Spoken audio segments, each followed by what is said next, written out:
Good morning, everybody. Welcome to another video. Excuse my disheveled look.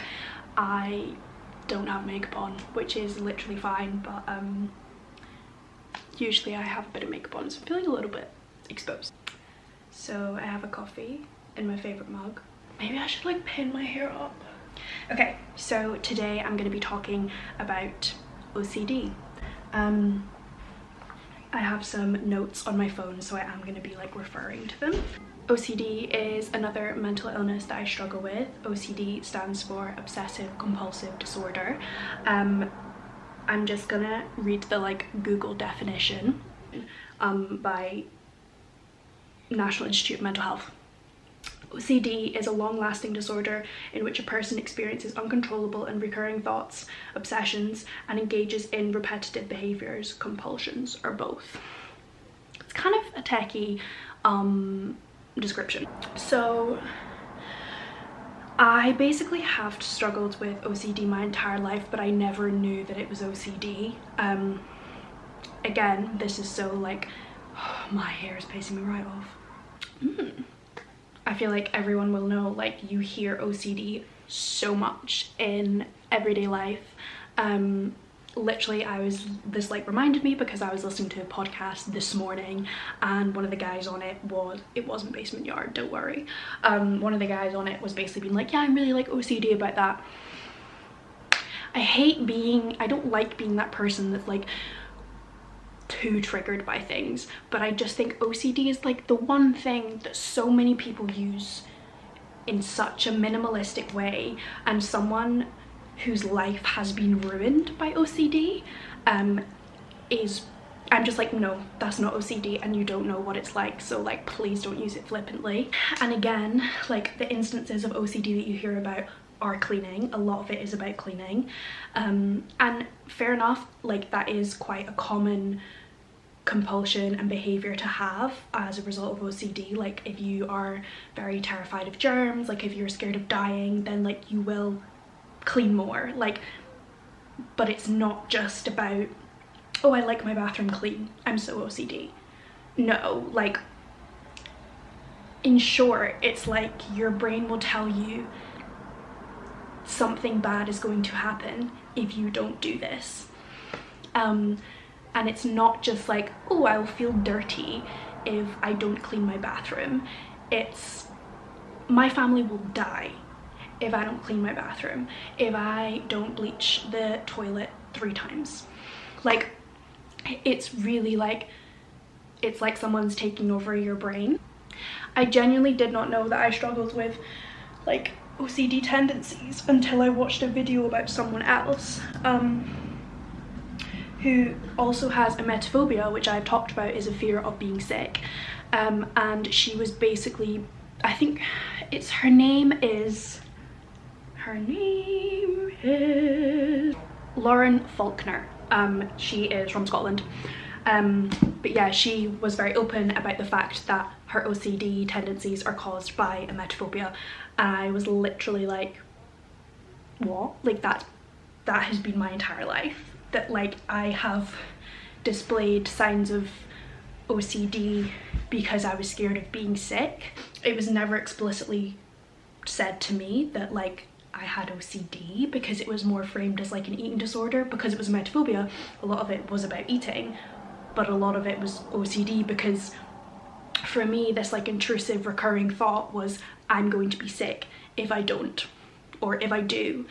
And that's basically the definition of OCD. That was my recurring thought, and that then made me do so many things because it made me feel safer, it made me feel less anxious. Yeah, I had a lot of that when I was younger, specifically like in terms of washing my hands, which I'm still quite bad at, with like hand gel. Like there was a point where after I went to the toilet, and if I like went to the toilet before eating, I would have to wash my hands like 3 or 4 times so I wouldn't be sick, so the germs wouldn't like pass on. Specifically when I was like at the height of my eating disorder, I couldn't eat a lot of things because they would make me sick. It's kind of like, this is kind of techie territory because some of it was just like disordered eating behaviors, but a lot of the things were OCD. I still, like, that was kind of like the main growing up. A lot of it was to do with cleaning, which then kind of makes it harder because I'm like the walking cliche of OCD, and like, yeah, a part of the reason why like I have such bad dermatitis on my hands is because I do go through periods that when I'm specifically stressed, I struggle to fight the recurring thoughts, and therefore I give in and I wreck my hands because I wash them so much. I still don't really clean the bathrooms. Like, I specifically asked my flatmates if I could do other cleaning jobs instead of that, because I know that if I clean bathrooms, I then go into a spiral after about like washing my hands, if I touch bleach, like all that kind of stuff. That's like a trigger for me. And I'm so much better than I used to be in terms of the emetophobia stuff. I'm gonna link Lauren.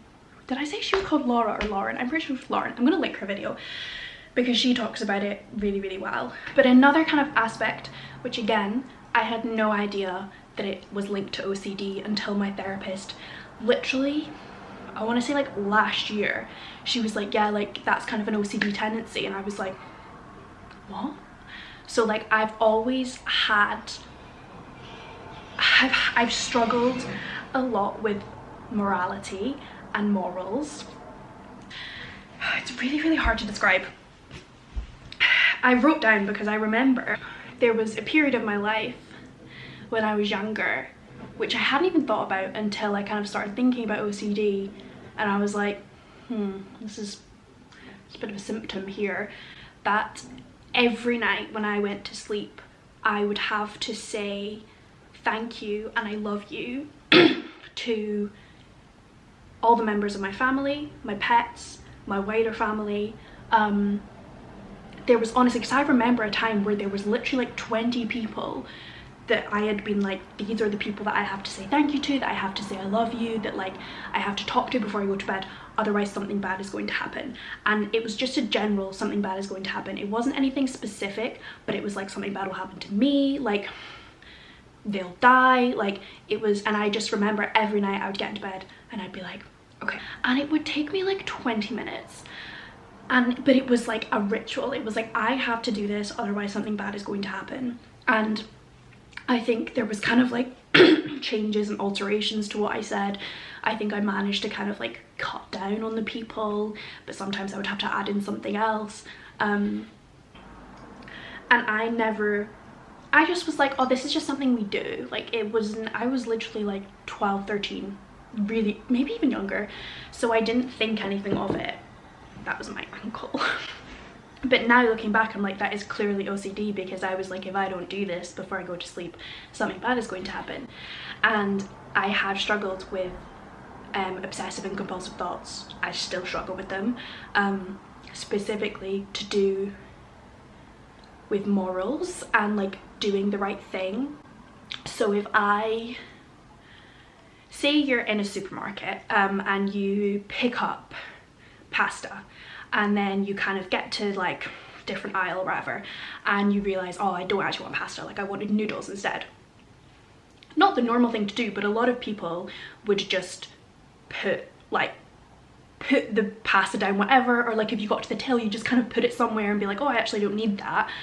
But in my brain, it's like, oh, if you don't go and put it back where you found it, you know, like do the good thing, just like put it back where you found it instead of putting it somewhere random, something bad is going to happen. Say I'm like,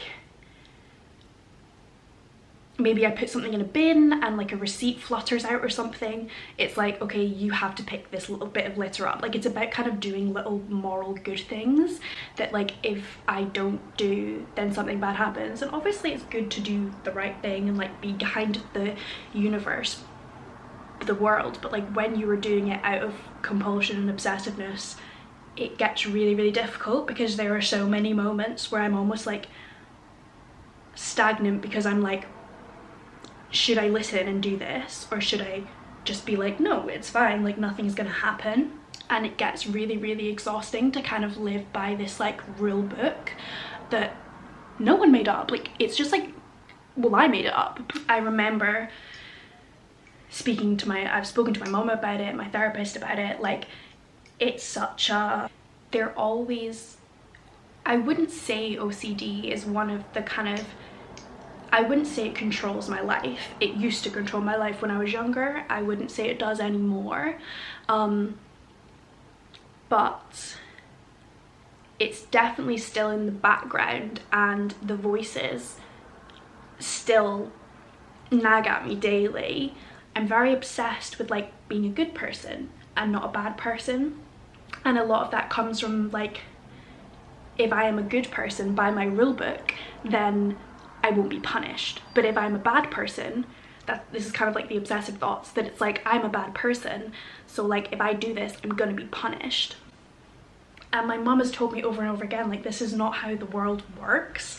And, you know, bad things happen to good people all the time. Like, it's, you know, you, unfortunately, you can't be a perfect person. And if you're perfect, or, you know, you're a good citizen or whatever, that doesn't mean you're going to be protected from like the badness in the world. And I think then that, like, you can see the anxiety coming in, because it's almost a form of self-protection, because I'm so scared of bad things happening to me, because that's just how my brain operates. Like, it looks for the threats, that I'm trying to mitigate these bad things happening by being a good person and by doing good things. And like, yes, a part of that is just like, I am generally like a nice person. I like to think of myself as a nice person, and that is just in my nature. But a lot of drivers are these obsessive thoughts about it, which is really tiring. And it also feeds into the element of my personality that is a people pleaser. I am a people pleaser by nature. I've always been a people pleaser. But again, sometimes this people pleasing is driven by my OCD tendencies, because I'm like, if I don't do this for someone else, then something bad will happen to me. It's really selfish as well, because a lot of mine are something bad will happen to me rather than something bad will happen to my family. So take that as you will. For example, if you're out for dinner at a restaurant and there's one piece of garlic bread left and I want it, but someone else, you know, asks for it, and you're like, oh, I'm a lot of the time inclined to be like, you have it, because like, if I have this is selfish, and something bad will happen. If I remember a lot of the time at work, if, you know, my supervisor was like, oh, someone can go home early, and it was like, Evie, you can go, or like, this person can go, and I would kind of be like, it's selfish for me to go, like, you should go, because if I go, I'm like taking away from someone else's joy, and therefore I'm a bad person. It doesn't make logical sense. It doesn't. Like, again, like I've said, the world doesn't work like this. And also, like, in order to operate and live a life, like, you have to be selfish sometimes. You have to put yourself first. Like, at the end of the day, the longest relationship you're gonna have in this lifetime is with yourself. So you have to foster self-love and be selfish sometimes and put yourself first. But a lot of the time I'm prohibited by that, because in my eyes putting myself first is bad, and I can't do that because something bad will happen and I'll be punished. It's a big thing about like being punished if I'm morally wrong. But again, who makes the moral code book? Like, I've made up this code book in my mind. OCD is it's just so much more than cleaning, or like, again, it's often depicted as having to switch your light off like 5 times, or like switch on and off 5 times before you leave the house and stuff, which, like, again, is a very accurate depiction of it. But I just think it's often missed out in like the discourse about why. It's literally like, what I would describe it as is, if, you know, the classic like cartoons, like kid shows where there's like a person and they have like a devil and an angel on their side. That's how I would describe it, because it's like, you're leaving the flat and this devil goes, it's like a little whisper, and it's like, I think we should switch that light 3 more times, because I think if we don't do that, something's gonna happen to your mom today. And then your logical side is like, me switching a light is not going to change the course of, you know, my parents. But then the devil's like, I think you should do it. So you do it. And then the devil's like, 2 more times. 2 more times.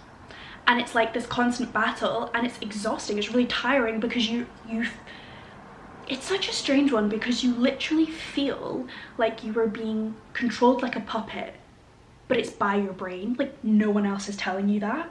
Like, you're literally having an internal battle in your brain. And it is weird, because it's like, where does that come from? Like, what part of your brain is this voice that's like, we need to do this otherwise? And I think that's why I just get so upset when people just use OCD as a description or like a synonym of being neat. No. Yes, like, being neat can be one of the behaviors that your compulsive thoughts, no, compulsions? I don't know the terms, but like, it can be one of the behaviors that you have to do to battle these recurring thoughts. But it's not just like being neat. And I think, like, when you have experienced it, and when you understand how debilitating these kind of thoughts are, and how OCD makes you feel so powerless, so helpless, because you are literally like a prisoner of your own mind. Also, like, it has nothing to do with intelligence, with like, it's you logically know.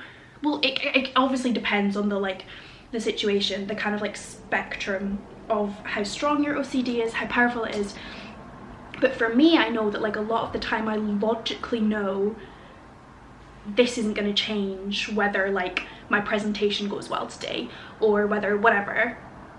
But it's, this voice is so much stronger than that, so you just feel so stupid, because you're like, what's going on?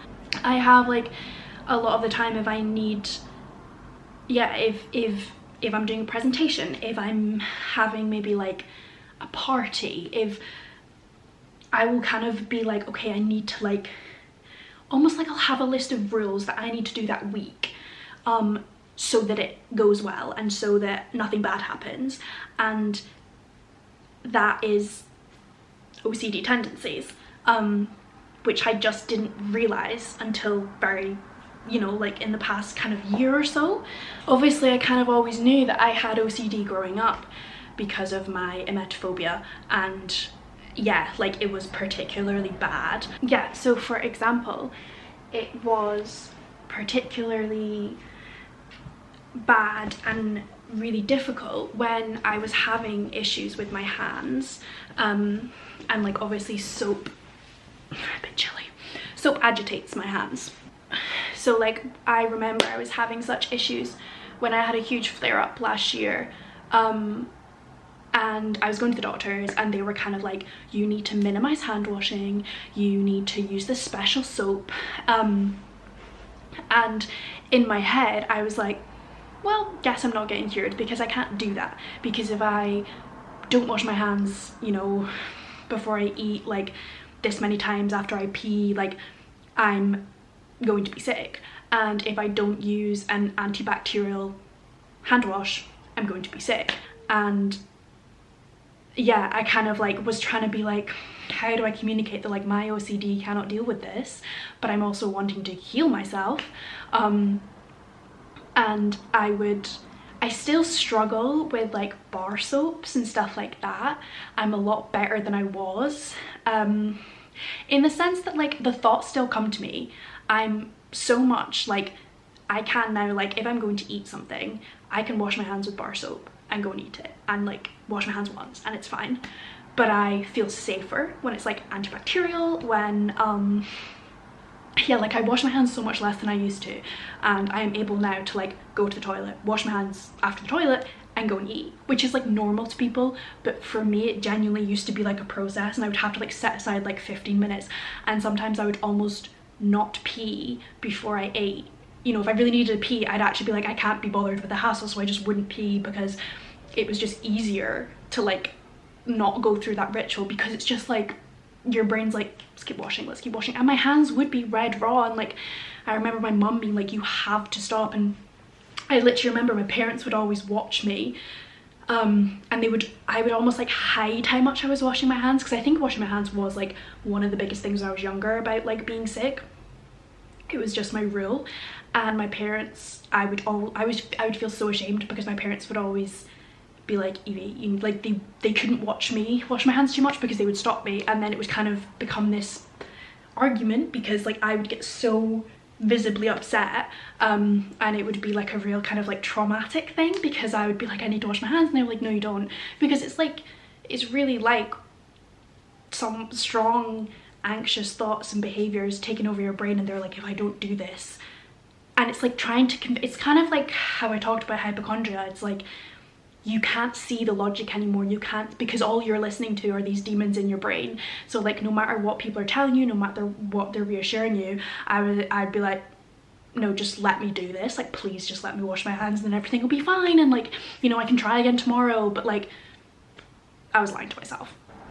I definitely have been working on it a lot, because since I kind of noticed the like moral stuff and the kind of like everyday thoughts that I have a lot about, like, you know, you need to put the iron back otherwise something bad's gonna happen. Like I've definitely worked on it in myself. It's terrifying fighting it. Like it's terrifying because it is literally going against every rule book and kind of, yeah, like rule you've set yourself. You to combat OCD, you have to go against it, and it's literally like, it's like driving on the wrong side of the road. It's like, this is wrong, and it's terrifying because it's also like, it's a fear. It's you, like, fighting it is so difficult because it is this crippling, takes over your body fear that like, this is actually going to happen. So like, I remember I had CBT when I was younger. Yeah, kind of like the majority of my first couple years in therapy, from when I was like 10 to like 14, like most of that was CBT, and it did genuinely really help me at the time, because a lot of it was combating anxieties around food, OCD thoughts, that kind of stuff. And I literally can like visualize the worksheets they gave me, because I remember, like, you know, my therapist would set me a task for the week and be like, that, because it's the only way to combat, like the only way to kind of, I don't like the word fight OCD, but to kind of like reduce the impact OCD has on your life is to face your fears, which is like so innate, and your brain's like, this is not what we do. I remember my therapist said to me, she was like, okay, so for the next week, before you eat, instead of washing your hands 3 times, you were going to do it twice. And I was like, no. Literally in my head, she was talking and I was like, I'm not doing this. I was like, I'm not doing this because I will be sick and something bad will happen. But you have to have that drive and want to minimize its impact, like OCD's impact, and like to kind of fight it. And the first time you do it is the scariest. Like, it's actually terrifying, because like I would literally be kind of sat eating, you know, eating and being like, oh, I'm gonna be sick today, this is brilliant, like I'm gonna be sick. And then you're not sick and you're like, okay, we'll do it again.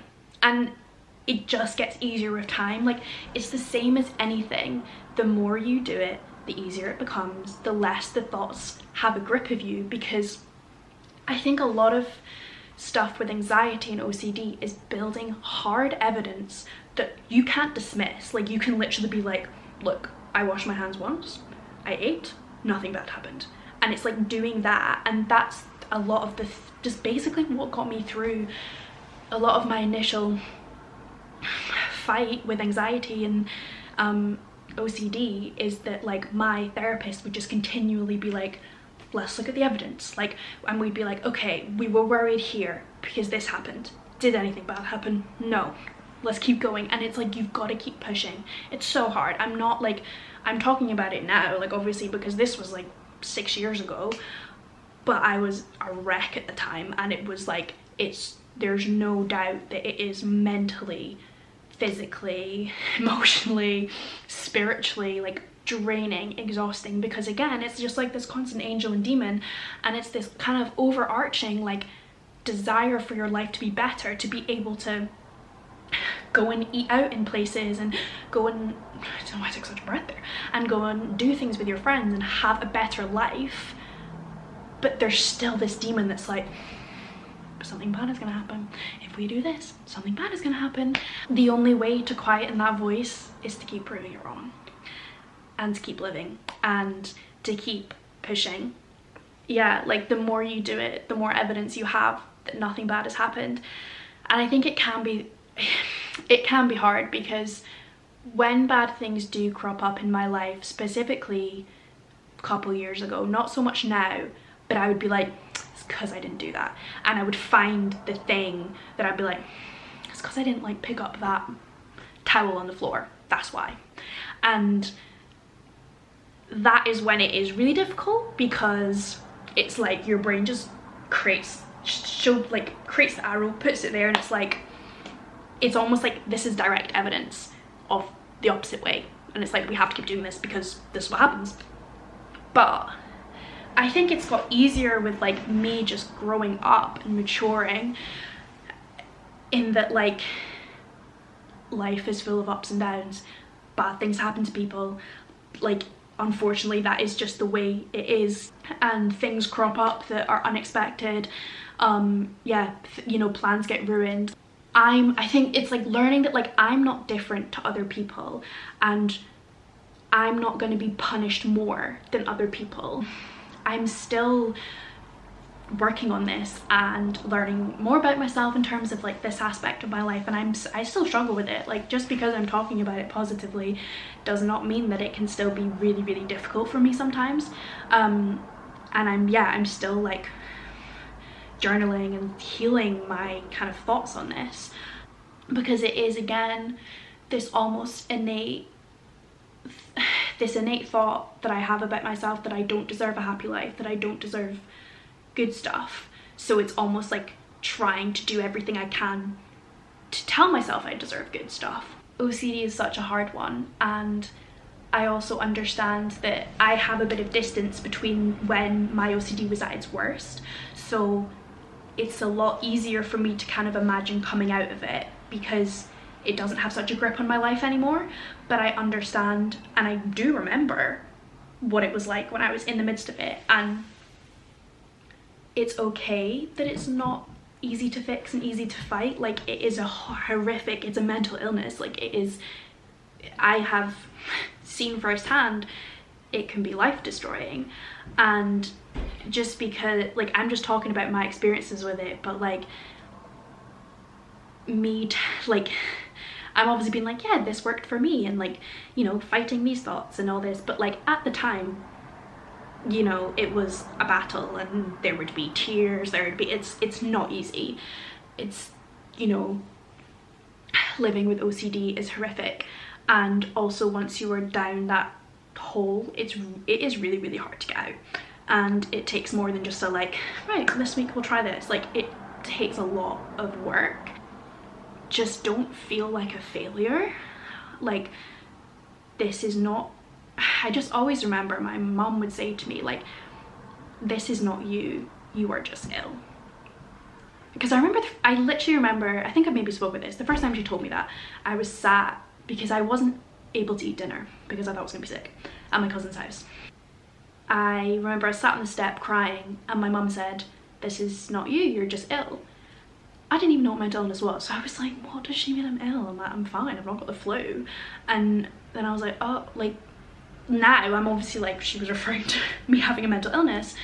And I think that's so important. Like, it's not you, it doesn't, mental illnesses are literally categorized as illnesses, you know, they're like, it's not your fault, and it can be really hard for other people to understand, but people that do struggle with things like this understand. Don't get annoyed at yourself, don't kind of let others' annoyance or whatever interfere with you. Obviously it's so much easier said than done, but like, you're all on your own healing journey, and it's a takeover of your brain. Like, you know, I think we all know that if we had a magic wand and could make it disappear, we would, but like, we can't do that because it is a process, and it's like you know, it's an actual thing. It's not like you're making it up.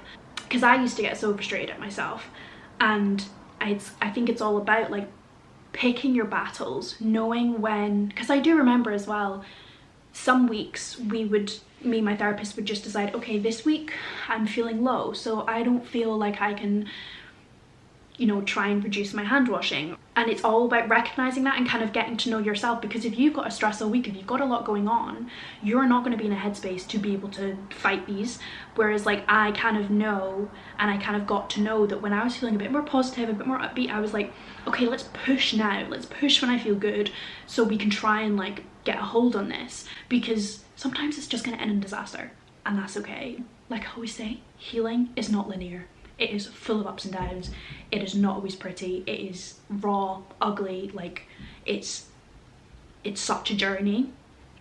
So I just think like I always say, be kind to yourself and be patient with yourself, because OCD is a registered mental illness. It is, you know, even though people use it flippantly, people like me know that it is a life ruiner, and it's really, really difficult. I don't know if this video is gonna help anybody, if this is gonna like, I just kind of wanted to talk about my experience with OCD, because I don't often talk about my experience with OCD, because I'm kind of still getting to understand it myself, because like I said, I didn't know that it was OCD because no one ever told me. That's kind of like how I coped with it, and how I keep on coping with it is just building evidence and being patient with yourself. I think that's all I have to say, guys. I really don't know if I made any sense, if this was any help. And again, like always, like this is just my personal experience with it. Like every mental illness, OCD looks different on everybody. It can manifest in different thoughts, different behaviors. Like never try to tell someone whether they have OCD or not, because like that's not up to you. Like that's what I mean. I would never have thought this kind of like morally like doing something to be a good person was OCD tendencies until my therapist said that, because I was just going off, well, I'm not cleaning, so you know, like it manifests in so many different ways. If you guys want me to talk more about it, if you have any questions, like please either like leave a comment, message me. Yeah, I'm always happy to talk about this kind of stuff. But yeah, I'm happy to do another video if people want to talk more, me to talk more about it. Don't even know if this is helpful, don't know if people are going to watch, but yeah, I just like, I still struggle with it now, and even though it can seem like in terms of my anxiety and OCD that I have my life together compared to what I used to, I still don't. Like it's an ongoing journey. If you are struggling with OCD, keep going. Like every day you get up and you choose to live is a day to be proud of. And just know that I understand how hard it is, and you're so strong to just be keeping on going and living in a brain that can make life really difficult sometimes. Okay, I'll see you guys in my next video.